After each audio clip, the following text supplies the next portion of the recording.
सीधे लिए चलते हैं गोरखपुर, जहां सीएम योगी आदित्यनाथ कार्यक्रम में शामिल हुए हैं। बहनें थी, मैं एक चुपचाप बाहर से देखने लग गया क्योंकि मेरा कोई कार्यक्रम भी नहीं था वहां जाने का, तो मुझे भी नहीं पहचानती थी, मैं भी चुपचाप देखने लग गया। तो मैं साइड से देख रहा था, वो बता रही थी। बच्चे मुझे पहचानते नहीं थे क्योंकि वो तो बच्चों का मुंह मेरे इतने बाहर की तरफ था, और आंगनबाड़ी की 2-3 बहनें सामने से उनको बता रही थी, और मैं देख रहा था कि किस तरीके से उन बच्चों को पढ़ा रही हूं, बहुत अच्छे भाव के साथ गाती हुई। वो गिनती सिखा रही थी उन्हें, एक एक एक मेरी नाक एक। देखिए उदाहरण कहां से, उसके स्वयं के से, एक एक एक मेरी नाक एक। फिर बच्चे वही दोहरा रहे थे, फिर 2 2 2 मेरी आंख 2।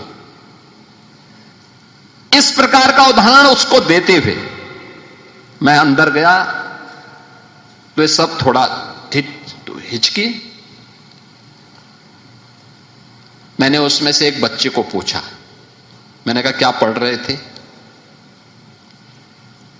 तो तत्काल एक बच्चे सामने, उसने कहा कि एक एक एक मेरी नाक एक।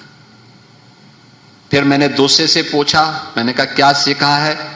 उसने कहा 2 2 2 मेरी आंख 2।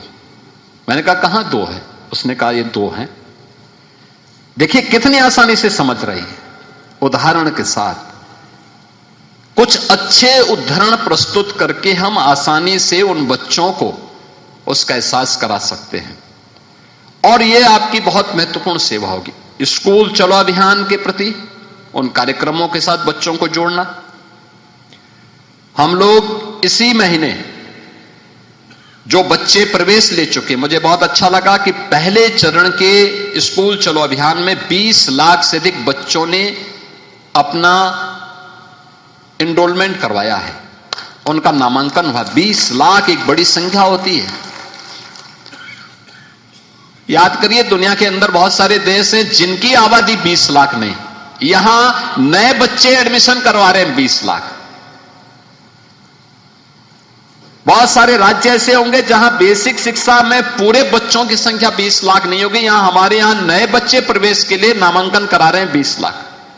और अभी जब जुलाई में यह अभियान चलेगा, इस संख्या को और बढ़ाने की आवश्यकता है।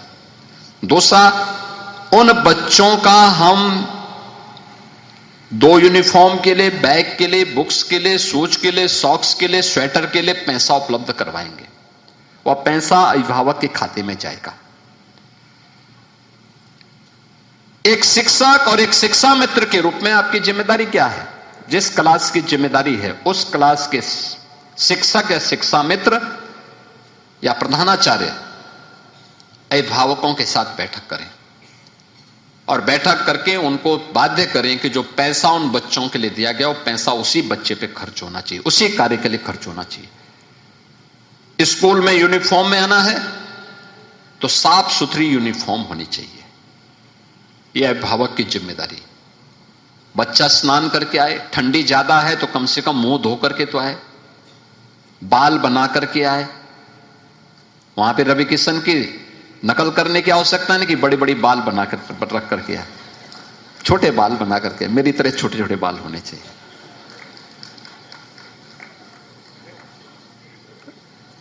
मैं गया था एक दिन एक छोटा सा बच्चे के मुंडन संस्कार में, यही गोरखपुर में, 3 साल का बच्चा। आप सोचिए बच्चों के अंदर कितना ज्यादा, 3 साल का बच्चा।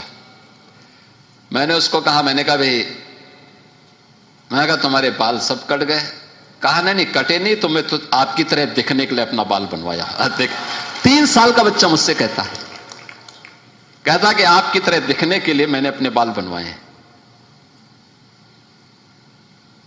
उन बच्चों को अगर आप बताएंगे कि भाई नाखून बड़े नहीं होने चाहिए, बाल ठीक होने चाहिए, अगर मौसम ठीक है स्नान करके आइए, दांतून करके आइए, ये सब सिखाएंगे ना, तो बच्चे वास्तव में उनकी नींव मजबूत होगी।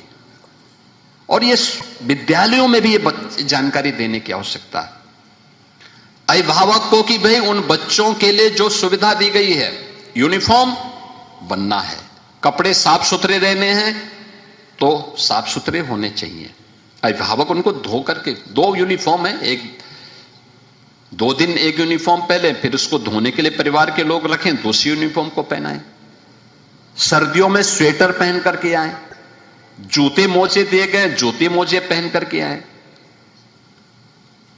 स्कूल से जाने के बाद उन जूते मोजों को उतार दें।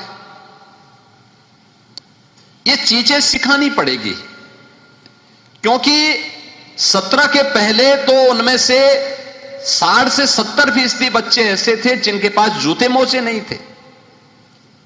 कोई नंगा पैर आता था, कोई चप्पल पहन करके आता था। आज ये सुविधा मिली है तो उस बच्चे को वर्ष भर उस व्यवस्था का पालन करते हुए हम अभिभावक को उसके साथ जोड़ सकेंगे। साल में 1 बार 2 बार उनके साथ जुड़ना, सांस्कृतिक कार्यक्रमों के साथ उन जोड़ना और उस समय अभिभावकों को भी बुलवाना, खेलकूद की गतिविधियों के साथ बच्चों को जोड़ना और शिक्षक स्वयं उस खेल का पार्ट बने। ऐसा नहीं कि बच्चों को छोड़ दिया और फिर खेलते खेलते उनमें पत्थरबाजी शुरू हो रही है। बच्चे हैं, अगर शिक्षक उनके साथ रहेगा, शिक्षा मित्र उनके साथ रहेगा तो और अच्छा उसका मन लगेगा, अच्छा उसके खेल में निखार आएगा, सुधार आएगा।